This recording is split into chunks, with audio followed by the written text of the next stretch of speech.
শোনো, তোমার আমার বিষয়টা কেউই জানবে না, এমনকি চাপ দিও না। কিন্তু আমি যখন তোমাকে মাঝে মাঝে ডাকবো তখন চলে আসতে হবে আমাকে সময় দেওয়ার জন্য। রাজি আছো? হ, আমি রাজি। আমি আর দেরি করতে চাই না। ঠিক আছে, নেন। আপনার মতো সুন্দরী মালকিন আমারে ডাক দিব আমি কখনো ভাবিই নাই। এরকম মালকিন কয়জনে পাই বলেন? এই জন্য আমি আপনার পাশাপাশি আসতে চাই, কাছাকাছি থাকতে চাই।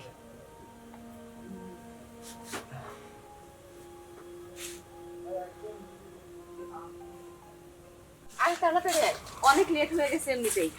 আসলে লেট হয়ে গেছে আজকে। শোন, তোর দুলাভাইকে যেন কখনো ফোন দিয়ে বলবি না যে আমরা বাইরে গেছিলাম। আচ্ছা ঠিক আছে, বলবো না। বুঝছিস? বললে তো আগে আমি বকা শুনবো। তোর বায়নাতেই গেছি। আর এই যে কামলাটারে বলে গেছি যে গাছগুলাতে পানি দিতে, এখনো পর্যন্ত দেখ একটা গাছও পানি দেয়নি। চল আগে, তারপর ওর দেখছি। জাগিয়া জাগিয়া স্বপ্ন দেখিয়া নয়নের বান মারিলা, ও বন্ধু রে অন্তরে পিরিতের আগুন ধরাইলা, কি দিয়া মন এই! কারিলা। মকবুল, হ্যাঁ বলেন। তোমার সব কাজ কাম শেষ এদিকে? শেষের ভিতরে যে খালি এই গাছের গোড়ায় একটু পানি মেরা দিমু, মাটি ফালাইলাম এই জায়গায়। তুমি তো সব গাছে পানি দিছো, ওই যে বারান্দার সামনে যে ফুল গাছগুলো আছে ওটাতে তো পানি দাও না এখনো। ও ম্যাডাম, মনে আসিল না আমার, দিয়ে দিতেছি এখন। আচ্ছা ঠিক আছে, ফুল গাছগুলোয় পানি দিয়ে বাসায় আসো। আচ্ছা ঠিক আছে? আচ্ছা। এক কি রে? যাক, বড় ম্যাডাম আমারে না পছন্দ করলো, ছোট ম্যাডাম কিন্তু আমার অন্যরকম ভালোবাসে। আমারে কেমনে জানি ইশারা করলো, এমনি। তার মানে যাইবার কয়, ঘুরে আসি। তাহলে তুই ভিতরে যা, ভিতরে যা ফ্রেশ হ, ঠিক আছে? আচ্ছা আপু, ঠিক আছে। আর আমি ব্যাগটা রেখে দেখি কিছু রান্না করে নিই। ওকে। ফ্রেশ হবো তো পরে, আগে আমি ওকে ডাকছি, ও আসুক তারপর ফ্রেশ হবো। কিন্তু এখন আসতেছে না কেন? ডাকছি, শিখো। এতক্ষণ আসার সময় হলো আপনার? বড় ম্যাডাম তো সাথে আছিল আপনার, আমি কি করব? বসেন। কই? না না, বড় ম্যাডাম এসে দেখলে নিয়ে গালাগালি করে। আরে দেখবে না, এত ভয় পাও কি জন্য তুমি? যেখানে আমি তোমার সাপোর্ট আছি সেখানে আমার আপু কি করবে তোমাকে বলো? হ্যাঁ এটা তো আছেই, কিন্তু তারপরেও কাম কাজ করি বুঝছেন। যদি কাম থেকে বের করে দেয় তাইলে? ওইটা টেনশন আমার উপর ছেড়ে দাও তুমি, ঠিক আছে? বের করবে না। আর আমি তোমার কি বলছি, তুমি কিন্তু আমার কথা শুনতেছো না। কি? তোমার কতদিন থেকে বলতেছি যে আমি তোমার অনেক ভালোবাসি, তুমি আমার কথাটা পাত্তাই দিতেছো না, কি জন্য বলো তো? আমার মতো গরিব মানুষের ভালোবাসার মতো কেউ নাই। আপনি গ্রহণে কাম করি তাই মেলা, ভালোবাসাবাসির দরকার নাই। এটা তুমি কি বলতেছো? গরিব মানুষ দেখে কি তোমার ভালোবাসা নেই? তোমার মনে কোনো ফিলিংস নাই? ফিলিংস আবার কি? ওই গেল আমার মনে টনে কিছু নাই। ফিলিংস বুঝো না? ফিল বুঝো না? এই যে আমি তোমার কাছে একটা মেয়ে যে বসে আছে, তোমার কোনো ফিল নাই এখন? হায় আল্লাহ, কার পাল্লে পাল্লাম। আচ্ছা যাই হোক, এত কথা বাদ। আগে বলো যে তুমি আমাকে কবে পালিয়ে নিয়ে যাবে? কি হায় হায় মরছে আসতে কোন? বড় ম্যাডাম জানলে কিন্তু আমার খুন করে হালাইবো। আমি আবার আপনার নিয়ে পালাম, ওইটা কোন ধরনের কথা কন? হ্যাঁ ঠিকই তো কইছি, আমি তোমার ভালোবাসি আর তোমার সাথে থাকতে চাই। আর তুমি আমার না পালা যাবে এটাই, আর কিছু না, লাগবে। আমি যাই গে। এই কই যাও? কাম আছে।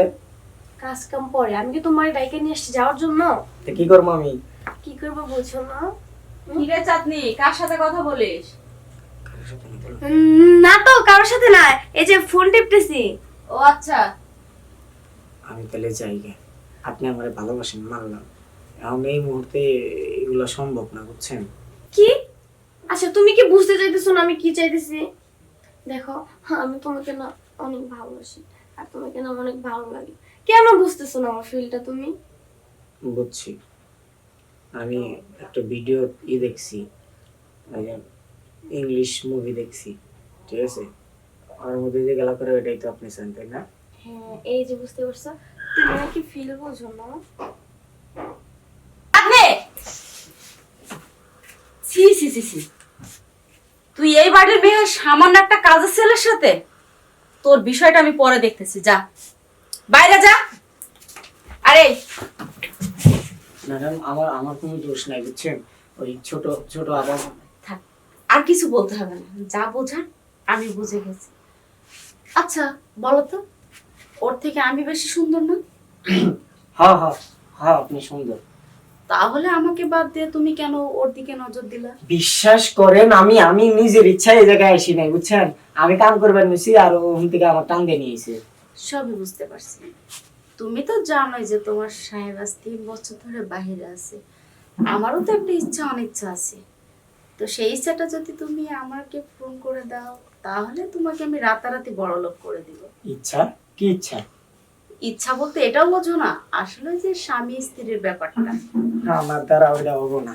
আরে কই যাইতেছো? শোনো, এখন যদি তুমি আমার কথায় রাজি না হও, তাহলে তুমি আমার ছোট বোনের সাথে যা করছো না, আমি তো সব দেখছি। এটা কিন্তু আমি বলে দিব সবাইকে। না না না, আমার একটু মানের জেদ আছে, বুঝছেন? আপনি গেলা করেন না, আসলে দোষটা আমার ছিল না। বড় ইজ্জত আলাইছে। এত যদি ইজ্জত, তাহলে রুমের ভিতর আসছে না। শোনো, এত কথা বলার আমার সময় নেই। এখন আমি যেটা তোমাকে বলছি ঠিক সেটাই করো। কি? কি? ওই যে বললাম একটু রোমান্স। হ্যাঁ, করবো, দাঁড়ান। তাহলে কোন আপনি কাউকে করবেন না? আরে না না, আমি কাউকে বলবো না। আসলে কি জানো, আসলে আমাকে দেখার মতো না এই বাড়িতে এখন তুমি ছাড়া কেউ নেই। তাই আমার কষ্টটা না শুধু তুমিই বুঝবে, আর কেউ না। প্লিজ না করো না।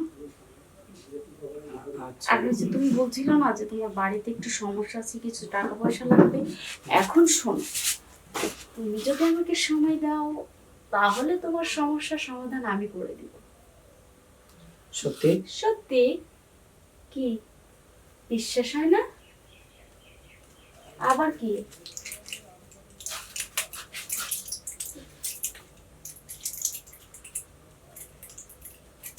কি খাইলা? আমি এটা খালি কন্ট্রোলে থাকি। ও আচ্ছা, বুঝতে পারছি। আচ্ছা ঠিক আছে, আসো। শোনো, তোমার আমার বিষয়টা কেউই জানবে না, এমনকি চাপ দিও না। কিন্তু আমি যখন তোমাকে মাঝে মাঝে ডাকবো, তখন চলে আসতে হবে আমাকে সময় দেওয়ার জন্য। রাজি আছো? হ, আমি রাজি। আমি আর দেরি করবার চাই না, ঠিক আছে?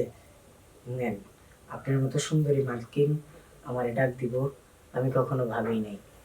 এরকম মালকিন কয়জনে পাই বলেন? এই জন্য আমি আপনার পাশাপাশি আসতে চাই, কাছাকাছি থাকতে চাই।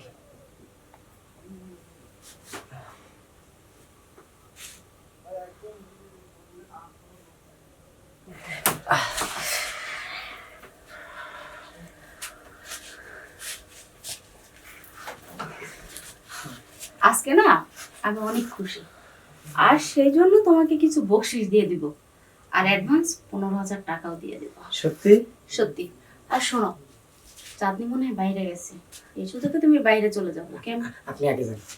আরে হ্যাঁ, যাবই তো। আর অবশ্যই ফ্রেশ হয়ে আমার কাছ থেকে টাকা নিয়ে টাকাটা পাঠিয়ে দিও, তাহলে তোমার কাজের সমাধান হলো, আমারটাও। ঠিক আছে? আচ্ছা, ঠিক তাড়াতাড়ি আছে। আসো। হ্যাঁ হ্যাঁ, যাক, কামও করলাম, আবার ওটা আরো ভাড়া নিলাম 15,000 টাকা। আমি কি মায়া মানুষ নাহি যে রাত কাটালি দিন কাটালি 15,000 টাকা? সমস্যা নাই, এরকম সুন্দরী মালকিন কয়জনের কপালে জোটে? প্রত্যেক দিনই লাগা।